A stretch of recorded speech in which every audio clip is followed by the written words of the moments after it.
శ్రీ గోవిందరాజస్వామి ఆలయంలో ఓ వ్యక్తి మద్యం మత్తులో కలకలం సృష్టించాడు. ఏకాంత సేవ తర్వాత భద్రతా సిబ్బందిని కూడా తప్పించుకొని ఆలయం గోపురం పైకి ఎక్కి గందరగోళం సృష్టించాడు. మద్యం ఇస్తేనే దిగుతానని చెప్పి షరతు పెట్టాడు. ఆలయంపై ఉన్నటువంటి కలశాలు 2 పాక్షికంగా ధ్వంసమైనట్టు గుర్తించారు. ఆ వ్యక్తిని పోలీసులు అతి కష్టం మీద అదుపులోకి తీసుకుని స్టేషన్ కి తరలించారు. దేవాలయాల భద్రతా ఏర్పాట్లు కట్టుదిట్టం చేయాలని, ఇంత సెక్యూరిటీ ఉన్నా కూడా అతను ఆలయం పైకి ఎక్కేదాకా ఎవరూ గమనించకపోవడంపై ఆందోళన చెందుతున్నారు.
సార్ ఒక్క నిమిషం సార్, వాడు దొంగ ఉన్నాడు సార్ వెనకాల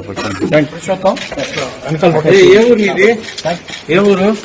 ఎందుకు ఎక్కినవరా పైకి? ఆదిలాబాద్ జిల్లా సార్. అది ఎందుకు ఎక్కినావు పైకి? పైకా సార్